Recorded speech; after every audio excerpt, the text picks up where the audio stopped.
right, welcome everyone. Thank you so much for being here tonight. I am Amy Erickson, and I am the Executive Director at Angels Gate Cultural Center. We appreciate you so much for coming on a Tuesday night to be a part of our quarterly event, Studio Soup. So we have amazing events at Angels Gate throughout the months, and our next event after this will be April 10th for our gallery opening for our next show, Sanctuary of the Aftermath. We look forward to having you on that virtual event as well. And we do hope in late April or early May to begin starting on-site ticketed timed events to come in and see our gallery shows. So we're excited to see you back in the Angels Gate actual space here in the next couple months. Tonight we have an amazing group of artists here with you that are locals. Some locals for a long time and others new to the local area. But we're really excited to have everyone here and be able to have this conversation. You're going to have some chance to be a part of that conversation. So feel free to let us know how you're feeling about comments and things in our chat section. But if you have a question for us, please tonight click on the Q&A button and put your question in there, and we'll try and get it answered in different points in the conversation. Also, we are recording tonight's event, so as many of you know, you can go on our website and see any of the past Studio Soup events. This is our fourth one. It started in the pandemic just last year in 2020. So without further ado, I think it's time to bring the artists and our amazing host, Peggy Reavey, to the stage. Please come on and unmute yourselves, and we look forward to a great evening. You'll hear my voice back here in the next hour and a half, and we look to have a fun evening ahead of us. Artists, come on the stage. Thank you, Amy. Welcome to Studio Soup. My name is Peggy Reavey. As many of you know, Jay McCafferty died a few days ago. For his friends and family, this is a devastating loss. I just wanted to say that it is also a loss for the San Pedro community of artists. I did not know Jay personally, but I knew his work and I knew him as a fellow artist. And I mean, the man went up on the roof and made art with the heat of the sun. And that's kind of godlike in a way. And I am just, I experienced this as a loss of a great innovator. And I understand he was also a great teacher. So he will be missed. Studio Soup is a place where artists talk to each other about their working process, how they get from a blur of an idea to a completed piece of art, what goes on in their head, their heart, their studio as they make the journey from beginning to end. So this evening, I am happy and excited and curious to have three extremely gifted and accomplished San Pedro artists, Linden, Ted Twine, and Daniel Dove. I've had the pleasure of being able to visit their studios recently. First of all, it was wonderful to actually look at somebody's art besides my own in the past year.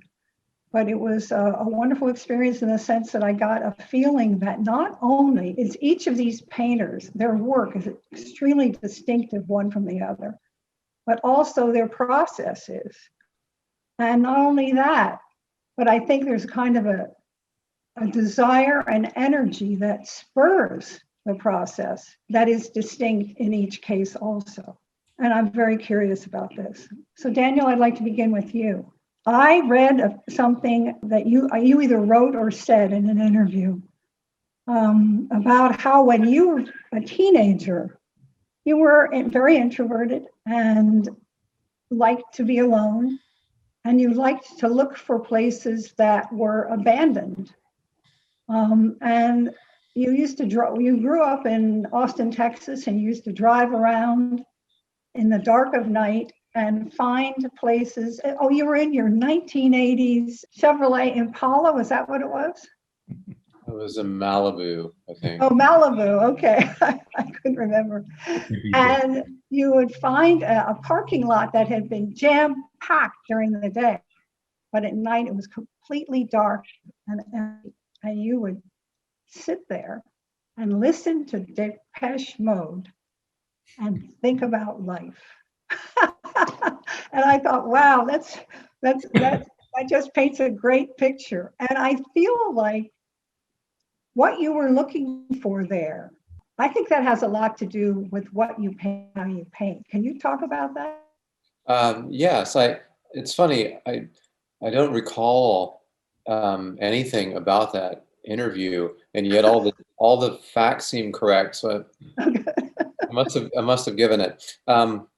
Yeah, I mean, I think it's in this inclination toward being alone, which probably connects to something that comes from much earlier in one's developmental life, where for some kids the experience of school is really maybe fun and enlivening, and for other kids it's really not. And I was in the second category. Like I felt like fundamentally the outside world, outside of my room or outside of my family home, was a hostile place, and yet that didn't eliminate the desire for contact with either particular people or just people in general.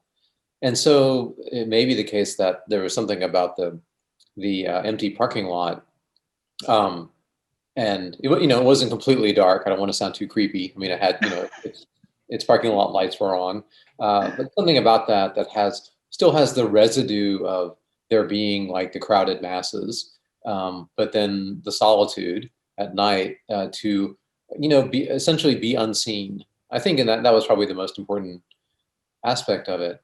And I think this is interesting as it translates into a studio practice, because for artists who aren't super social, and I would put myself in that category, there is almost all of one's time is spent sort of traversing the process alone. But then there is this moment, hopefully, from time to time, where you have an exhibition. And then if you have an exhibition, you have an opening. And if you have an opening, you have more people telling you that you're wonderful than most people get to experience more than 3 or 4 times in their life, right? Their wedding, their bar mitzvah, their retirement.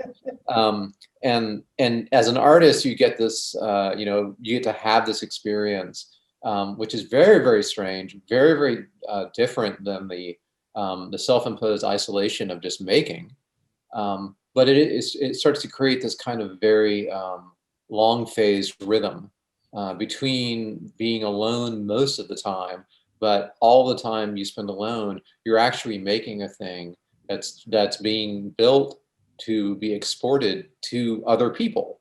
So there's always still a kind of a desire for contact, even in the solitude. So I think that's probably somehow analogous to wanting to be in a public place except when no one was there. This is a painting of a billboard that has seen much better days. At one point it was a billboard that had, an image of a muscle car on it. It's a 1969 AMX. That's where the title comes from. And this billboard has fallen into disrepair. Obviously, it's got holes in the image, and then it's easier to see in person. It's a rather large painting. It's about 8 feet long, but at the very, very bottom strip is a little landscape, and I'm talking about the extreme bottom of the painting with little tiny scattered little bits of light, and those are sort of like the West Texas landscapes that I would see sometimes. Being a Texan, where it would be essentially very flat, but there'd be these little signs of life scattered across the plain. And so this is an example, I think, that most of my paintings, of something that was made with a lot of optimism, with a lot, there's nothing quite like a muscle car to express American exuberance and maybe overconsumption. And nothing quite like marketing and advertising to express a kind of optimism about this object and its desirability. And then to have that thing sort of fall into neglect. It is the aftermath of its vibrant life. So I want to try to get into that sense of melancholy, I think, with the places I paint. Thank you. So Ted, Fascinating. yeah, you have talked about how important it is in your work to make marks and lines and textures that are not glib and facile, that are so honest and direct they could have been made like a child, by a child, and that you have this connection to the cave drawings from prehistory. Interestingly, I feel like, I think that what Daniel was talking about was kind of optimism that is what we used to call Madison Avenue puts on us, but this seems like real optimism to me. You're talking about the child and the simplicity. So does that have a role in your work, and also the impulse that made you even want to do it?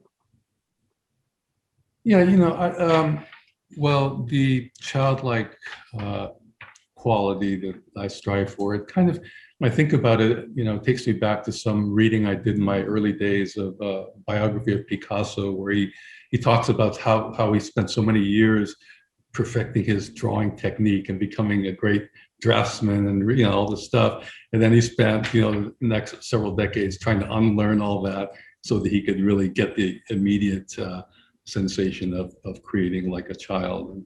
And when I remember reading that, I thought, well, that's really cool. Maybe I'll forego all the effort to learn to draw like that, and I'll go straight to the thing that really makes me feel good. So that's kind of at the root of it, I guess. That painting, it's called Art Trophy, and it's kind of sculptural in its form. The central line drawing is actually a composite of other drawn elements that I make while I'm doing other stuff like watching TV or listening to music, or just basically not thinking about trying to make anything. Mm-hmm. And I do these little drawings, and I save them, and eventually I scan them, and then I composite them in digitally in Photoshop until I find something that I like. This is, in this particular case, other paintings don't necessarily work quite like that, but that's basically where it starts, and then I kind of fill in with the more kind of a musical approach to the composition on the picture. The musical approach. So, Yeah. if I just to understand, you have a collection. Do you have those with you? Those little pieces? If you don't, that's okay. I don't have But them you right have a in mind. collection of. I've seen it. Yeah. A little collection of small drawings that you Right. do without thinking real hard about it. Just let it sort of come, and then then you layer them and just play. I've seen you sort of fool around with it. I don't know if you're familiar with Williams Blake's idea of, innocence and experience, and then hopefully a higher innocence. And this higher innocence is the area in which I try to play. So it's not the same as a childlike work. I have different intentions, but the point of it is to be able to feel the work without having to intellectualize it first. Just perception of the image, and contemplate it, and just stare at it, and then observe the patterns, the rhythms within the marks and colors and that kind of thing. That's how I think about composition. That's sort of a ongoing thing that you probably can have that as your objective for the rest of your life, to have that innocence. Yeah. It has to be fun too. I don't like to struggle. I wouldn't do it if it were a struggle. I do it because I revel in it and I surprise myself. Big part of it. If I can't surprise myself, then what's the point? That's what makes it fun. Yeah. So Ron, I was at a show of Ron's paintings a few years ago, and I overheard someone ask him, who are your influences? And he said, well, really, I'm more influenced by literature and poetry than other artists. And I thought this was really interesting. And I didn't say anything because I was eavesdropping. But since I've got to be at his studio, I can see that he really is an avid reader. I mean, he has books all over the place and he reads them. And he's got, poetry books, some of them are open there right near where he's working. And I wondered if my idea is that this is something that feeds his work. He has not said this to me, but I know that he loves it passionately, this literature.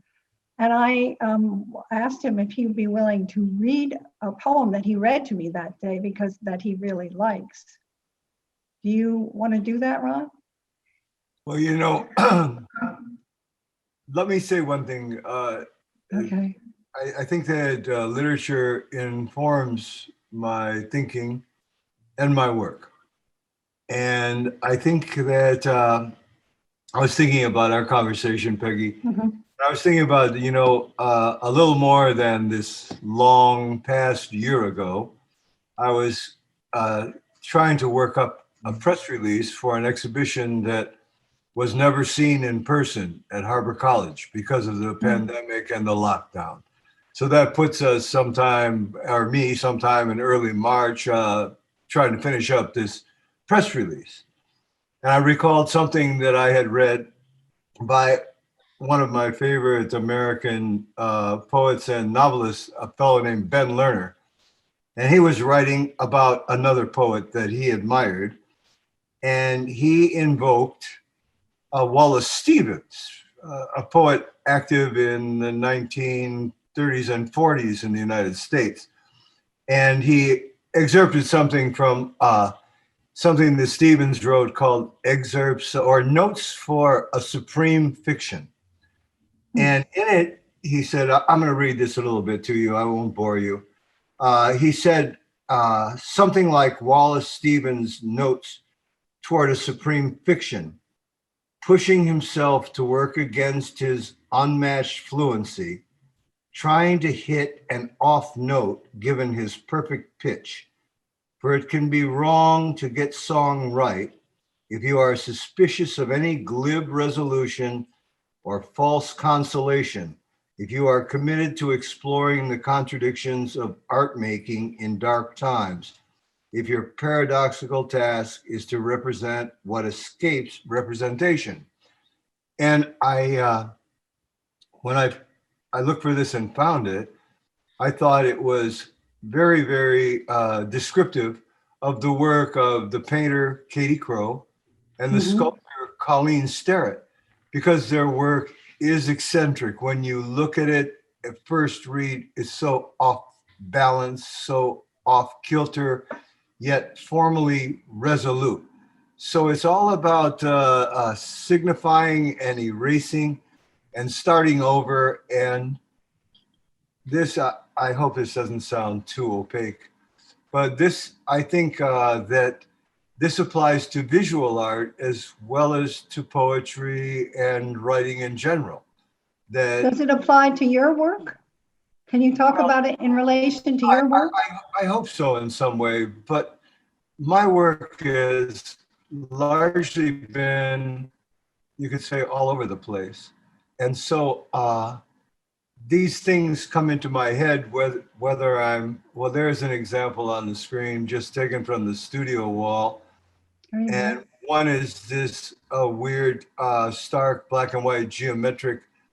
And then to the right is a red composition that utilizes that same table kind of architecture, but in a completely different way.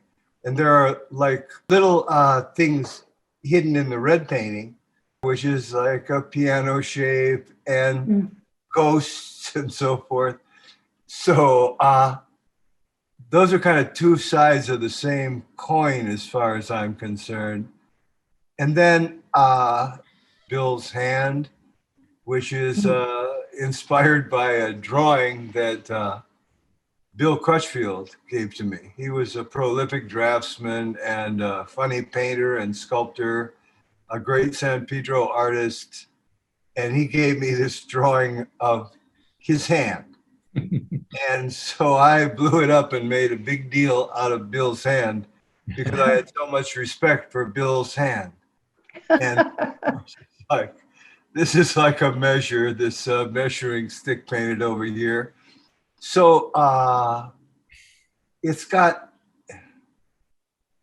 about shared doubt, and it's also about a sense of humor, you know? And I made paintings from E.E. Cummings poems that were like stenciled on text.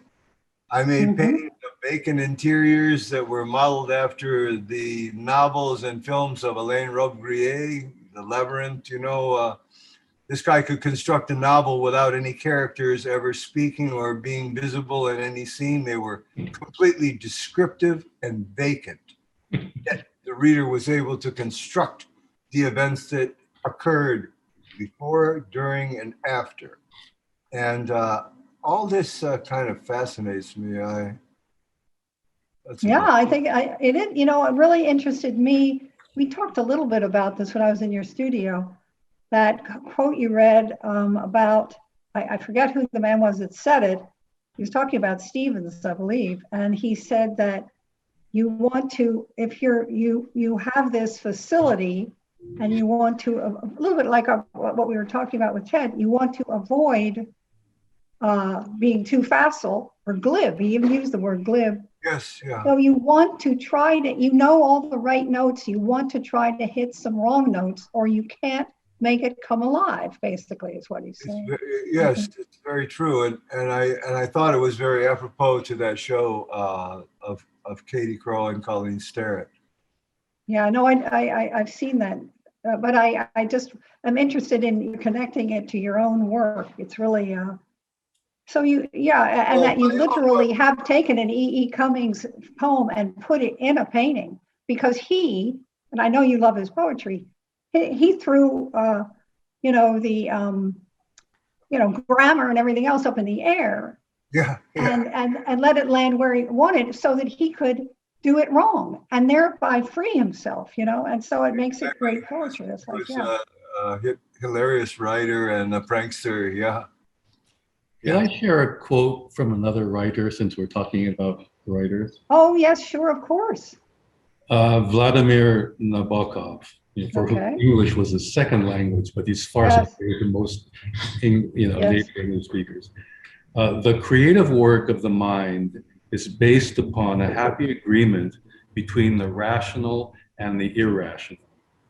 And I think to run both, all of us kind of should, innately kind of get this principle as a characteristic of making art. And so there's the rational and the irrational, and what is it, a tension between them, or?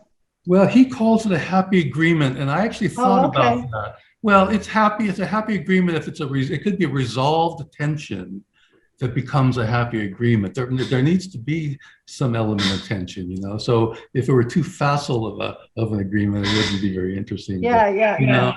But this rational and irrational, the artists kind of, part of our work is to allow people to somehow get both ends and hold it together, It happens in music, it happens in looking at art, literature. We not only see the thing, but we see the implications of the thing at the same time without having to really, Is there any place in one of your paintings where you feel like you can show where that rational and irrational are agreeing? Well, it's in every painting of mine. Okay. That's my modus operandi, basically. But that's why I thought it was an apropos kind of quote for, I would think, most good art. I don't know. Daniel, what do you have to say about this? Yeah, what about that, Daniel? I'm I, thinking about your work, okay, and you know there is a lot of rationality about the way you work, but the way you somehow fuse very bold, dynamic imagery on top of very almost serene or natural landscapey kind of things. That's doing what I'm talking about. We're bringing together things that don't really fit together, but somehow through us, we make it finds a way to fit. Anyway. yeah, I recall one thing that one of the most useful things that I heard in grad school, which was said by Robert Storr, who is a longtime head curator of MoMA, and he was talking to our whole cohort, and he said that if you follow your taste as an artist, you are bound to make the most conservative version of your work.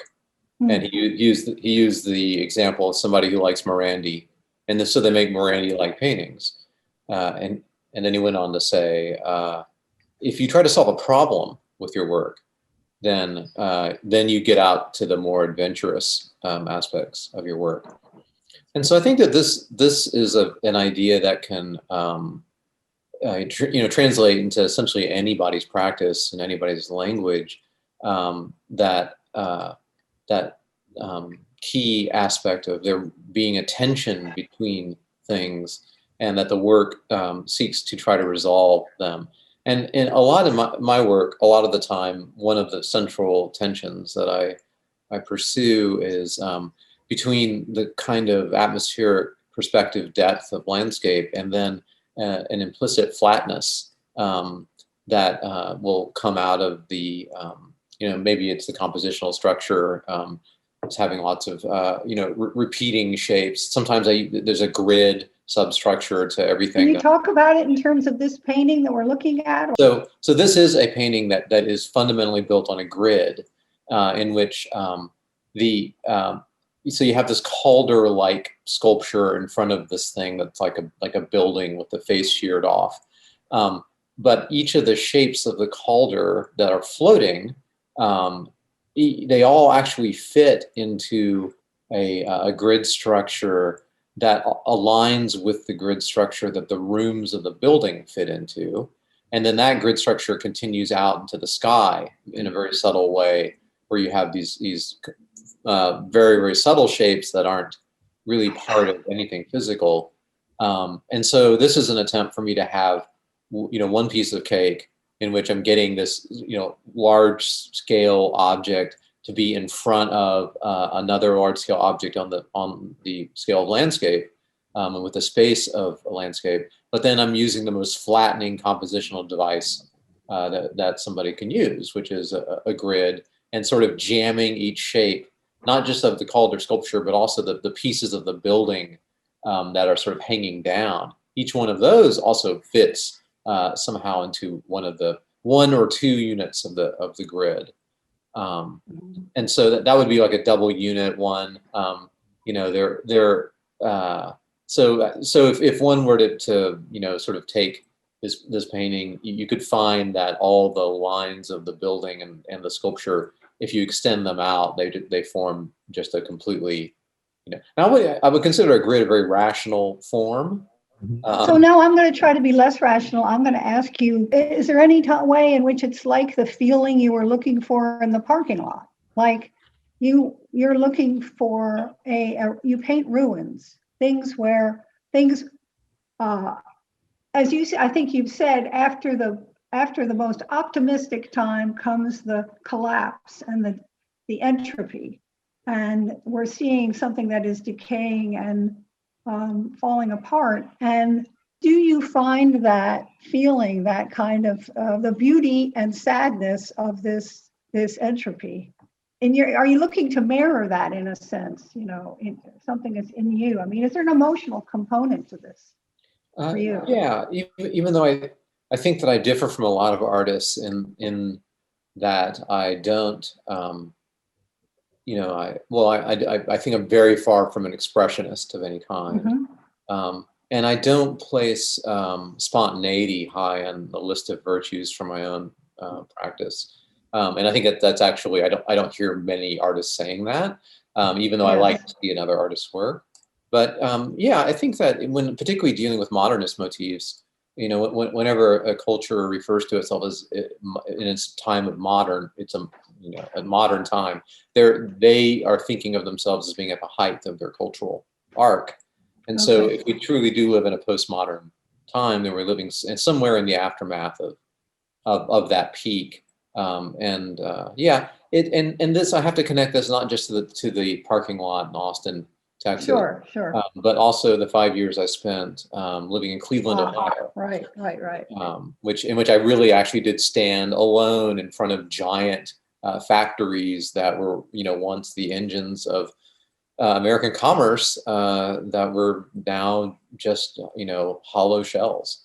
And this was everywhere in my neighborhood. So I think that had a very deep impact on me as well. Sure. They're beautiful paintings. Daniel has a process that is unique. As he says, he's not spontaneous. That's not his thing, but he makes these beautiful pieces. Okay, so go ahead. Okay, yes, I've taken just sort of these moments from the way I work. This first image is actually a found image. I just came across it in some travel through the internet, and I loved it because, you know, it's this, you know, like I think it's some old mall, probably somewhere in the you know, industrial Midwest, in which there's a skylight that's the structure's failed, and so it's allowed this little ecosystem to grow. And strangely enough, I have found another painter who did a painting based on this photograph. A person I've never met. And, you know, a somewhat well-known New York painter did a painting based on this photograph. But anyway, I see this photograph. I think there's something there that I absolutely love, and I got to get into my painting. But for me, I don't want to just recreate the photograph. Okay, so maybe we can look at the next image. So what I started doing then is based on those initial provocations, I will just start drawing. And in this case, I'm preserving the idea of like there being one tree and a shaft of light coming down.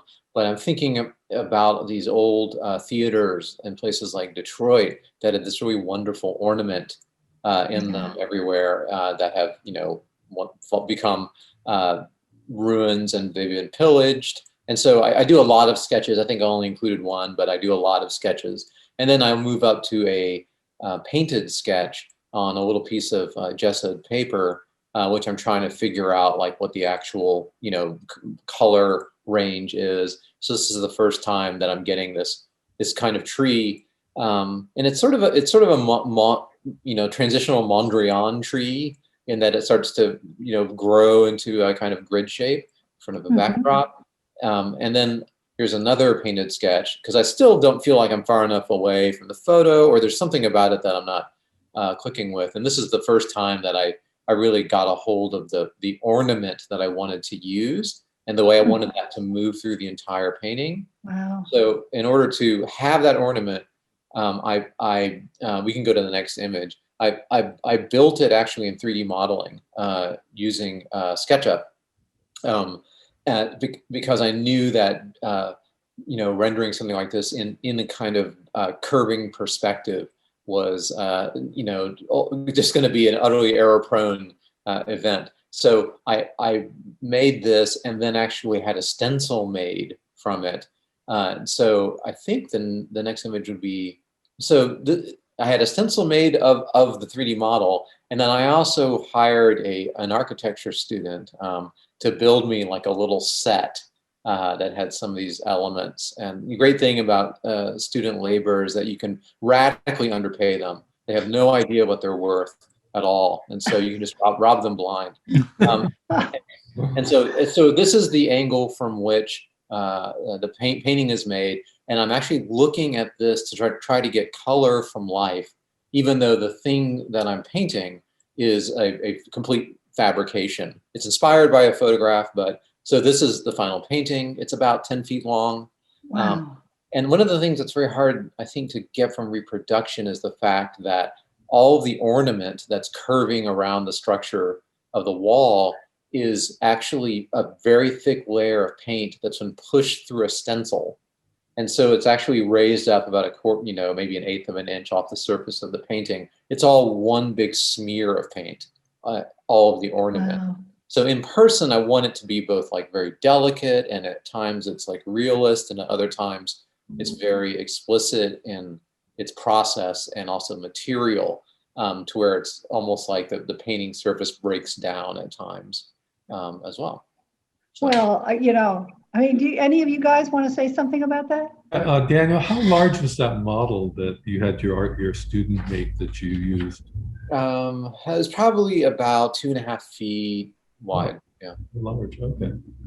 Yeah. And so I would just set it up and get the right light source.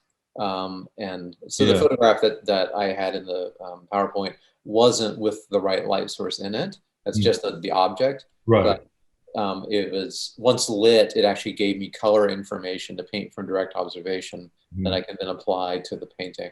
So I'm hoping to take this thing that I've invented and give it the authority of reality by actually, using, a very traditional approach, which is, color from life, which I absolutely love and always want to be attached to in some way.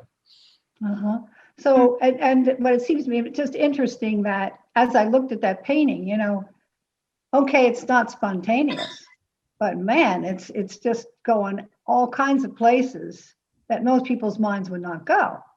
You know what I'm saying? I don't know whether that's spontaneity or not, but it's not like you're limited to a rigid depiction of something in front of you. You know what I'm saying? So, I don't want to argue about this, but I'm just saying that, Well, I suppose that's what I meant by when I was talking about Robert Storr, is that the thing that takes the place of spontaneity for me is the idea of trying to solve a problem, to have things that would be seemingly, non-cooperative in a painting, to have them work together and form a new kind of unity.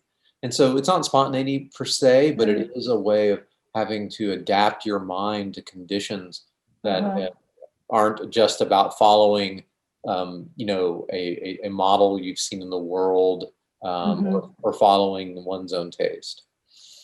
So I know that when we had the idea of working with you three, I was talking about these three abstract artists. And then when I was at Daniel's studio, I thought, he's not really an abstract artist.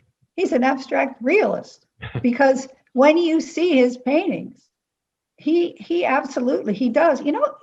They kind of remind me of Friedrich. Who's that German guy? The big ice things. Do you know who I'm talking about? Well, Caspar David Friedrich. Yes, yeah. There's something about that and so there is this love of paint that is representing things, and that's something you still love, and you that's going to be there. Well, I just have to add that in the painting that we just looked at, the way that the tree grows in the center in front of the backdrop, that is actually mimicking a Caspar David Friedrich painting. Really? Yeah. Oh, that's it's a borrowed composition from one of his paintings. How about that? Yeah, well. Well, it's very, his work's very I have to observational. warn you that I have a current project. I'm trying to unionize student labor. Yeah, there you go. Exactly. Yeah. Well, I know he's being a smart ass about it, but I think that maybe he figures that he's underpaid too, so it doesn't count.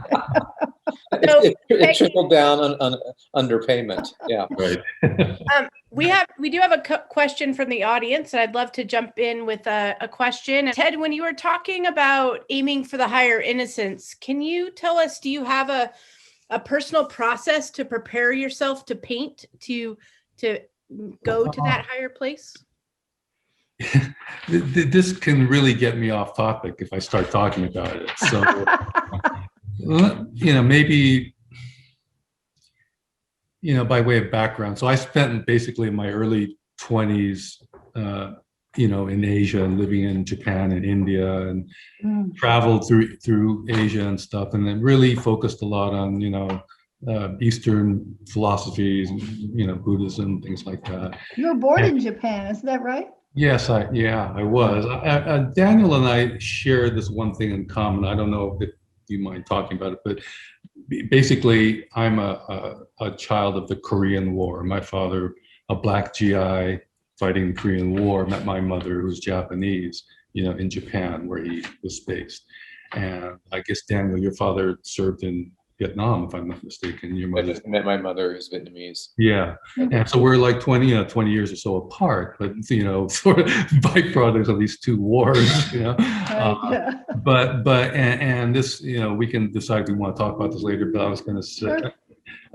I want to, at some point, maybe address the issue of this coming from diverse backgrounds and synthesizing. Maybe our art is possibly a way that we synthesize that experience a little bit, Uh-huh. But anyway, to answer the question about the higher innocence, it's basically a process that I've practiced over the years to achieve a quietness, a quiet mind, and that's the whole thing. That's the whole ballgame, really. Once you get there, then you're just playing, and so that's what I can talk about. How to get there is just very, it's simple and it's not, it's kind of one of those things. Thank you. Ron, you want to can we look at some more of your paintings that you might want to talk about? We can look at a couple of them, like a couple of them, the source is kind of obvious. There's a painting called Step and Razor, which is a result of listening to too much Peter Tosh. And then there's a study for, you see the razor, the straight razor. I love this painting. I love this. And then there's a painting that I was thinking about the great weird American artist George Tooker, who painted groups of people with all the same faces or no face visible at all, stuck in this matrix of Second World War ethos.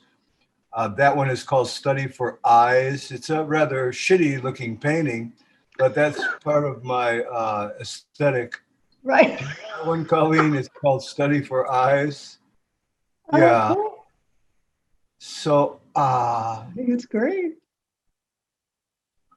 so I'm kind of my process is like just I try to make it as plain a work as I can make it, and not fussy or didactic, but maybe hopefully a bit of fun too, Uh-huh. And then Black Mirror is kind of like maybe like a foray into a kind of more meditative or transcendent space. Do you have that one, Colleen? It's Black called Mirror. Yeah. Mirror, yeah. Wow.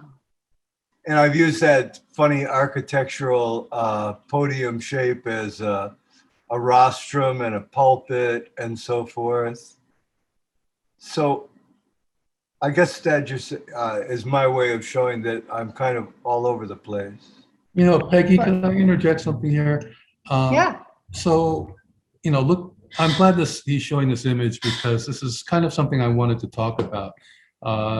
When you see something as simple as this, there's a way of looking at it where you don't have any connotations. It's just lines and shapes and whatever. Mhm. And then at the same time, as you allow your kind of a different part of your brain to kind of kick in, you kind of start to see, well, it could be a table, it could, this kind of thing. And when there are some paintings of Daniel's where he uses furniture as well. And I thought it would be interesting to kind of compare the way that Ron and Dan use this motif of a chair or a table, in their own work, because they're used very differently.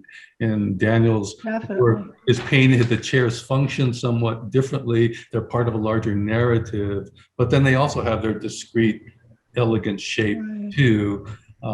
And then, I don't know, but I just think it's kind of interesting. Well, I have to say, Ron, I always thought that your pulpit shapes were anti-authoritarian. You know, if you were to take them as in fact pulpits, that's how I read them. Because I feel like I'm down below the pulpit, you know, somebody's up there peeking over, looking down at me. And I know that goes along with your politics, which, you know, I'm not saying your paintings are all about politics, but that's an important part of your life too. You know, there is a process question for you, Ron. Do you write poetry along with your painting practice? And what is your process when you come to your painting practice? Well, no, I don't. I'm not stupid, and I don't attempt to write poetry. I recognize it as the most difficult form in literature, and I believe sincerely that it truly is. I let it affect me. My process is, I suppose, like everyone's. You know, there are a couple of things that work at all times, no matter what kind of art you're making, whether it's visual art, music, literature, and that is the conceptual and the technical elements of each. And so the conceptual, there's no, to my way of thinking, there's no such thing as a work of art that is not conceptual, because that's the idea. And I would try to explain to my students that these two elements, when they come together, when the technical, which is how you arrive at the physical manifestation of the concept, when they sync, then you're getting somewhere. Okay, like this is called Gray Room. And it began with a drawing which you can see barely visible there. And then the process itself, because I wanted a kind of disruption to that architecture that's going on, slightly drawn. I wanted to make the equivalent, the painting equivalent of rents or tears or violations of that surface. And it's all paint, but it looks like it's torn up. And my aesthetic is so simple and dumb that I just try and paint it as plainly as I can paint it. And then I let it go at that. So it's not complex, and it's just, I try to be as straightforward as I can with it, Peggy, you know? Did you know you were going to do that painting when you went to the canvas? I mean, what did you know? No, it started out just as a line representation. I don't know if you can see my little arrow, but I'm pointing out some of the drawing that underlies this, right? Yes, so, I do see it, yeah. Okay. And then it went from there, because the other thing that happens, and I'm sure that Daniel and Ted agree, is that once you're in the process of making, you can be intending to go somewhere, and you wind up sensing something else going on, and that divergence, Right. or that wrong turn can lead you completely in another direction. And that, when those things happen, that's to me the kind of magic of doing it. You know what I mean? Yes, it's like Ted says, you get surprised. Yeah.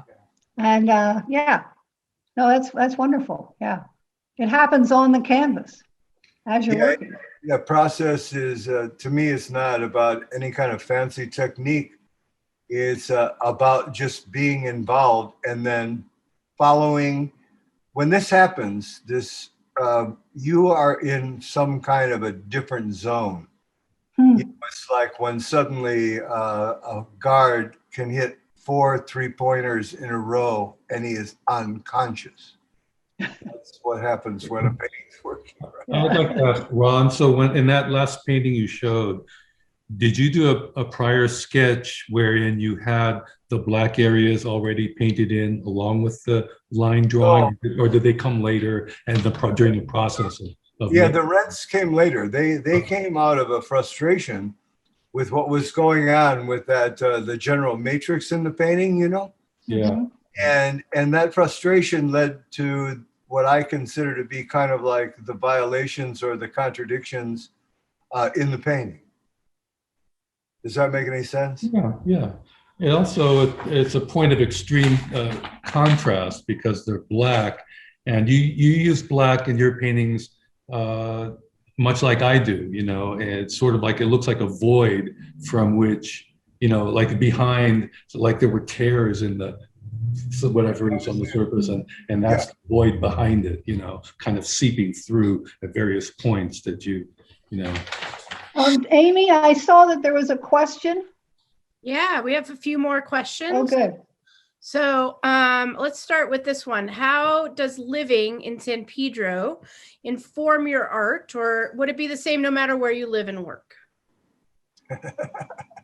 Well, it's a lot different now that the Alhambra Club has been closed. That's a bar. I think I'm too new to San Pedro to really know Yeah. if there are any effects. Well, I'll tell you something. This is my take. There's an ethos here. This is a blue collar community. It's a straightforward community. It's got a great variety of people here. And I think there is a dynamic and an energy here. And Dan, I bet maybe subconsciously you've already been influenced by the muscular architecture of the port, which is just so undeniable. It's in your face. The beauty of the coastline, tranquil and incredible in spite of all those barrels of DDT seeping up between here and the island. You would have to bring that up. Daniel won't be interested in the port until it, collapses. Yeah, right. We need an explosion or earthquake. Marie Thibault's already gotten to that. Marie Thibault's got that territory covered. Right, that's Oh, true. yeah, right. You can't go there, yeah. Right. Yeah. And I also think there's a warmth to San Pedro that you can only know when you've been here for a bit.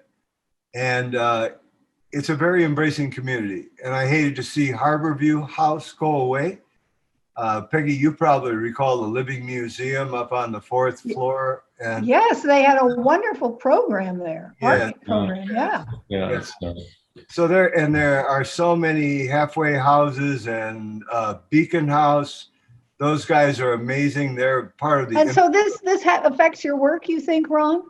Yeah, I think it. That's what the question was, I think. Makes me even more of a socialist than I was when I Okay. came. Can I answer myself? Yeah. Since Any I'm other- the longest serving, longest, living, longest person who's lived here. Yeah. that's Yeah, right. I originally, moved here when my dad was transferred to Fort MacArthur, right, back in the mid 50s.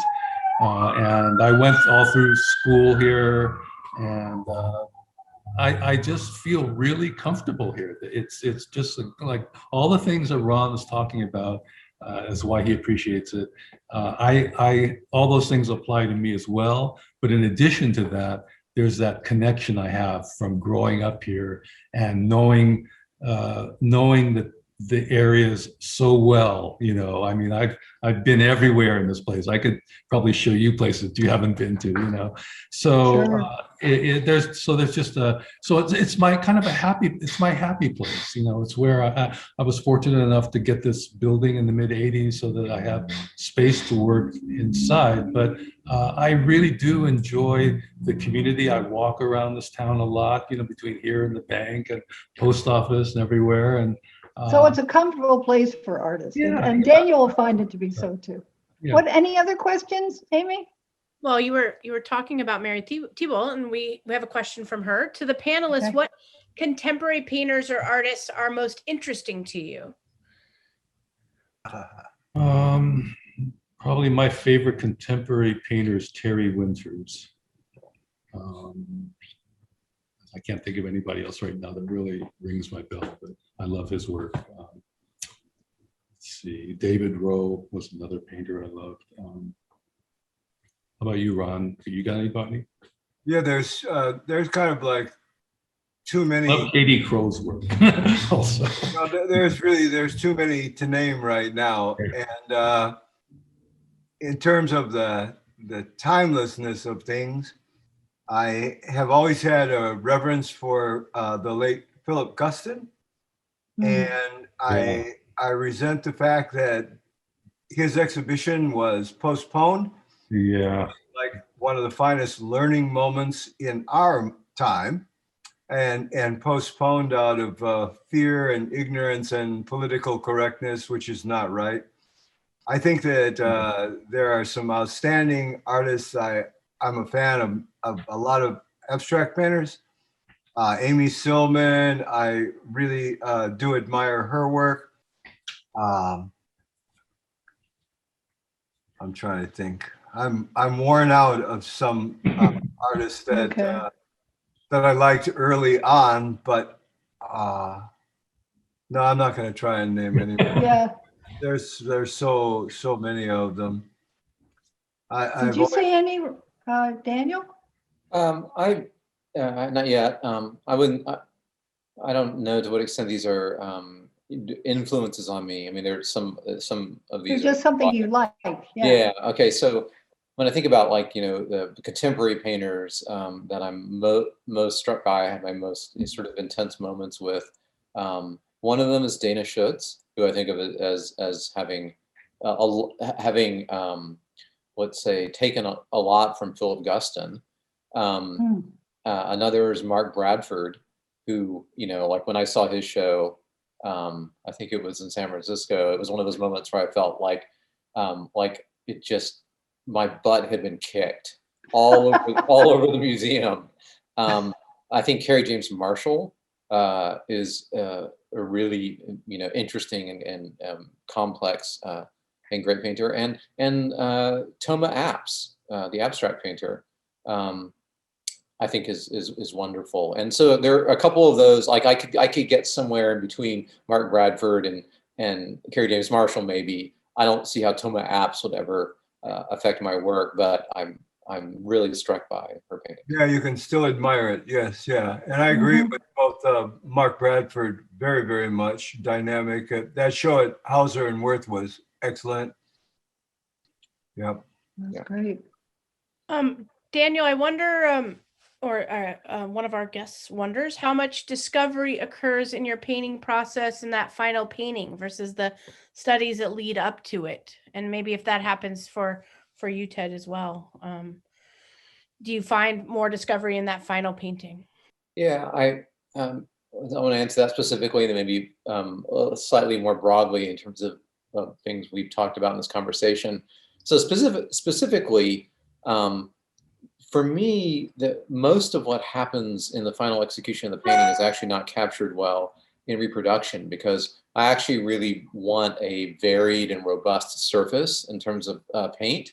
But I know from everything that I've been told that my paintings look a lot more like some like surrealist version of photorealism when they're turned into digital images. So I don't really have discovery on the macro scale when I'm doing the full painting.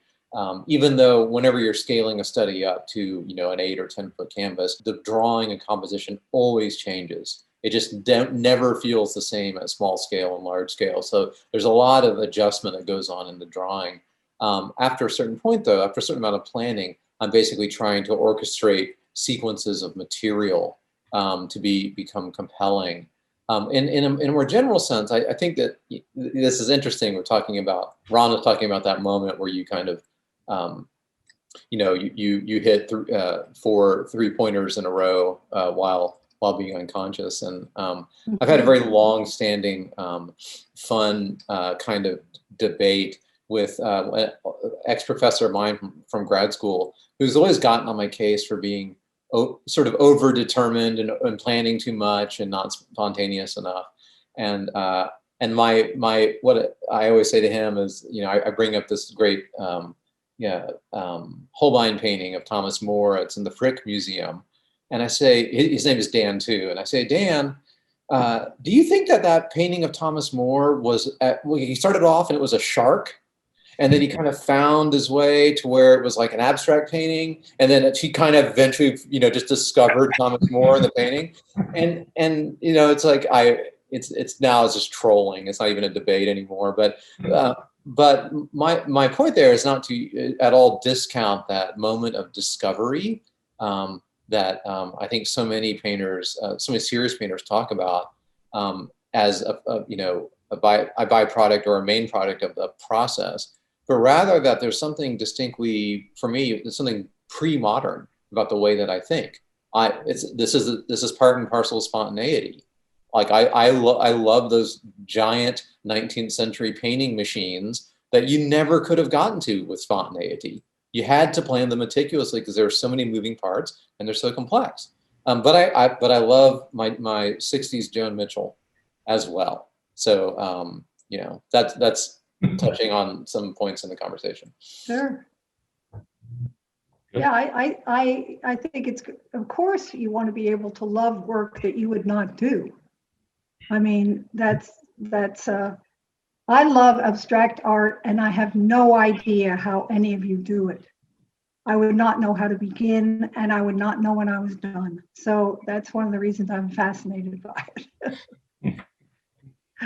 Yeah. Any more, Amy? I think I only have one more question, and then we have about 10 more minutes. Strangely enough, this evening is just flying by as it usually does. Yeah. Does anybody, I know that Daniel, you mentioned referencing Caspar Friedrich's structure. I wonder if anybody else uses commonly reference historical paintings when you're thinking about or starting your process. No. Who should answer that? I don't. Well, Ron, you brought up George Tucker, which I love George Tucker, but I never hear him brought up. So I think it's really interesting. Well, I still find those paintings really interesting, Daniel. The Tucker paintings, I find them totally interesting and engaging and apropos to our moment right now. Not particularly revolutionary formally or anything, but just right on. There's nothing missing in those paintings. So since we don't have one of his paintings to look at, I'm definitely going to look him up because I don't know who he is.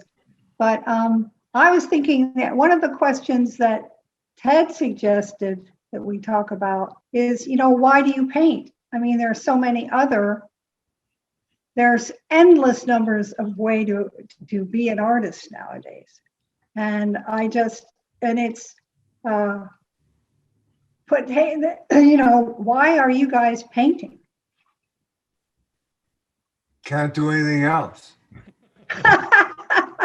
Yeah, well, there's that. But you do, why does painting matter is another way to put it. Well, that's in a whole entirely different and painting has been declared dead since sometime in the early 1970s. Mm-hmm. And I don't know how it stayed alive, but it has. And it stayed alive because it just continues to evolve. Mm-hmm. And it's built, it can't avoid its great history. The one that's called I Am Him, my self-portrait. Okay.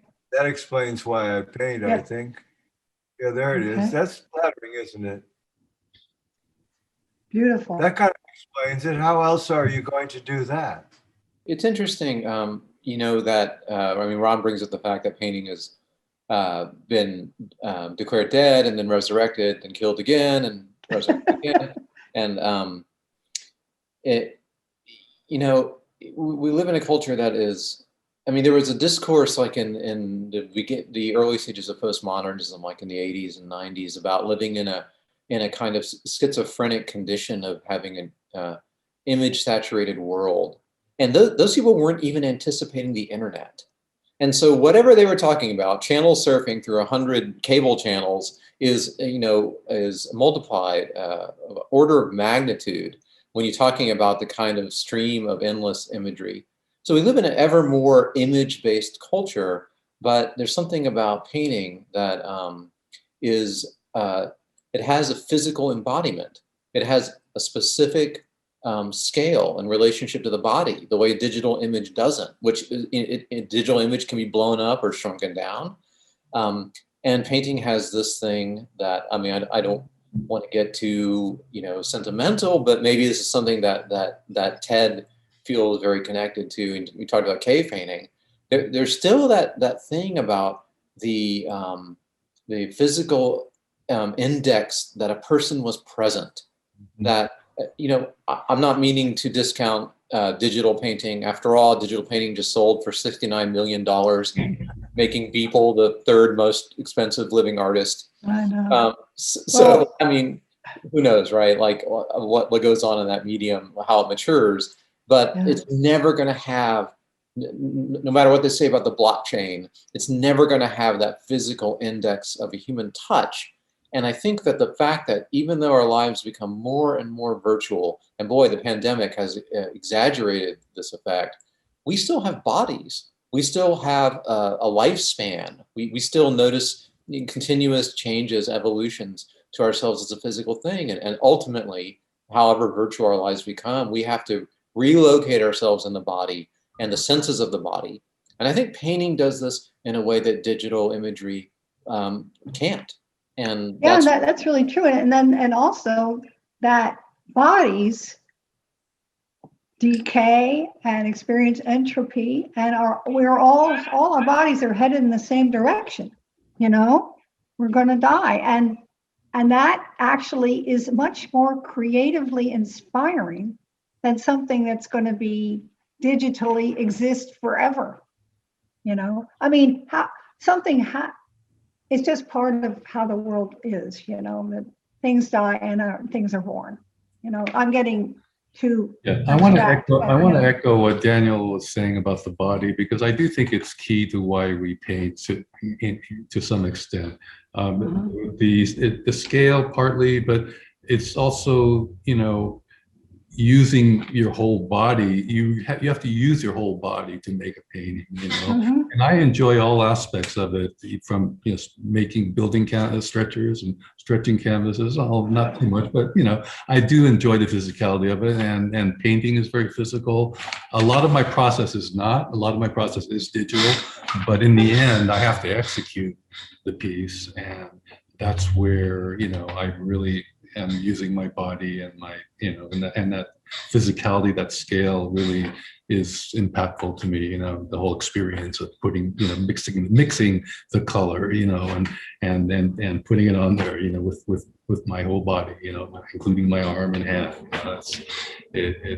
So it kind of also, I think a lot of this is, and why a painting appeals to me, is that it's a kind of mirror. It's sort of a way of it's an entry point for gaining self-knowledge.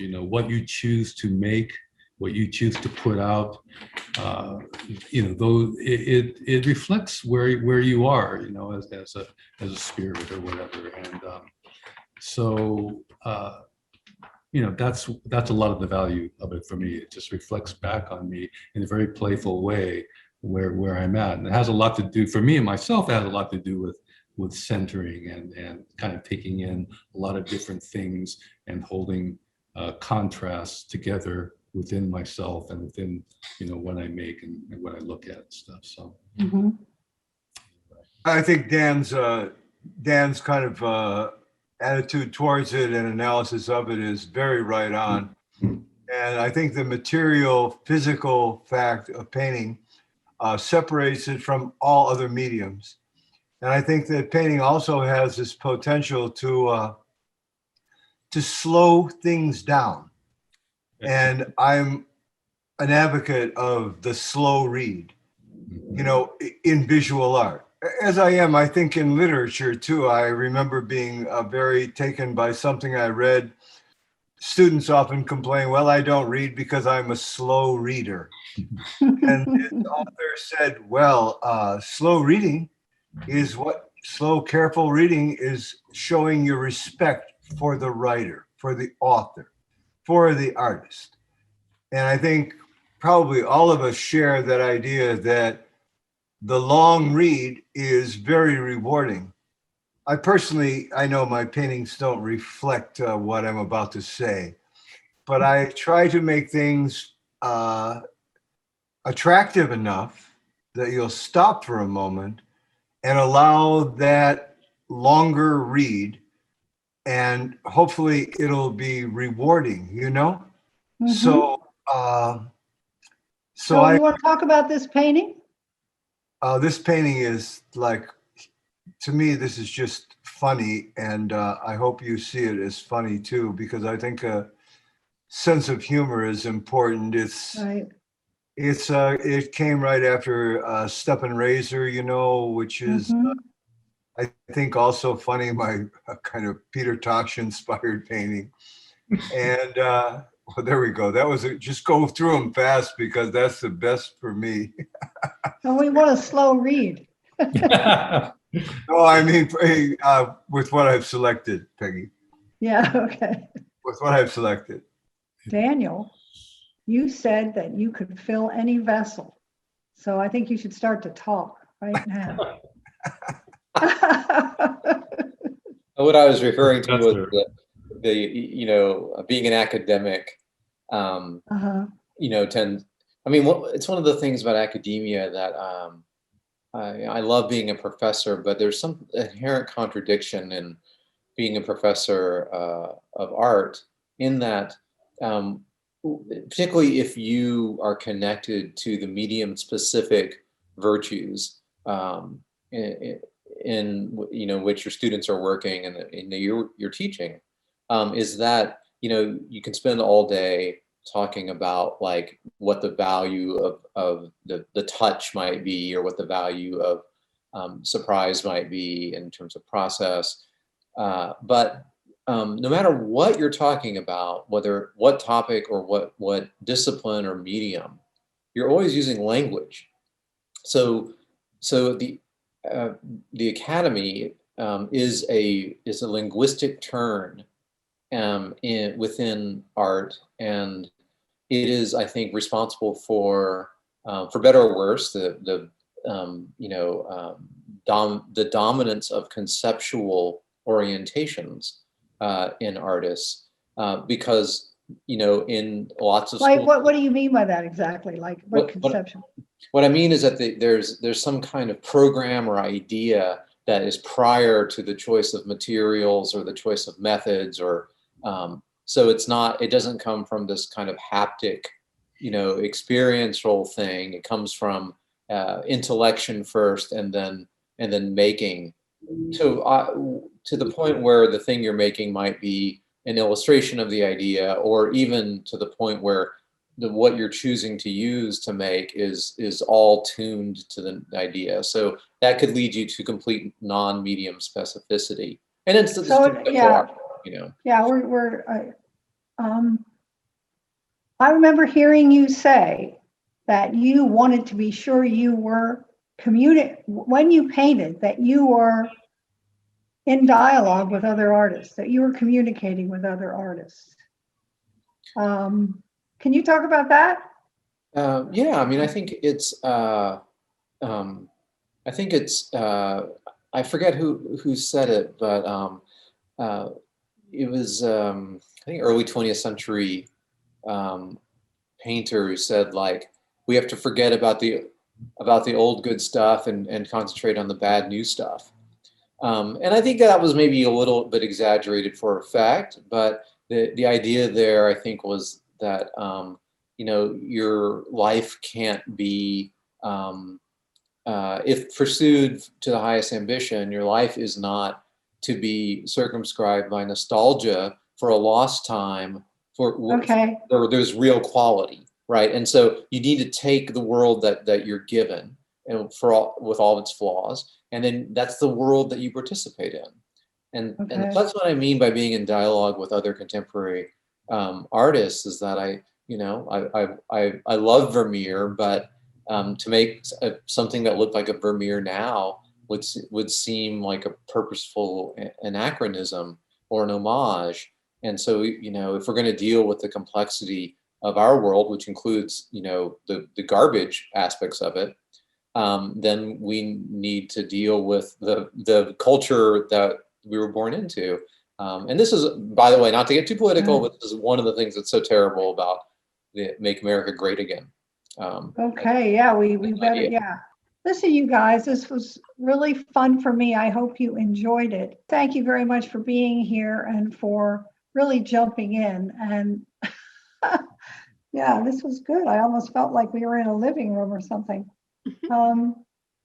I want to thank everybody that has put this together, include the artists here, Ted Twine, Daniel Dove, and Ron Linden, who is in the darkness over there. He's the artist vampire of the group. And then, of course, Amy Erickson, Colleen Andrews, Adam Gaxiola, the musician, and Judith Blahnik. And now, Amy, you guys, thank you again. And Amy, I'm going to throw it back to you. Hey, before you go, thank you very much, Peggy. And thank you, Amy. And thank you, Colleen. And good to be with you, Ted and Daniel. Thanks very much. Okay, so now It was so nice to see all of you tonight. And a big thank you to all four of you. Peggy, just that you had this vision 2 years ago and we've kind of brought it to this place is always a miracle to me. So I appreciate you wanting to advocate for our artists here in our community. Have a great night.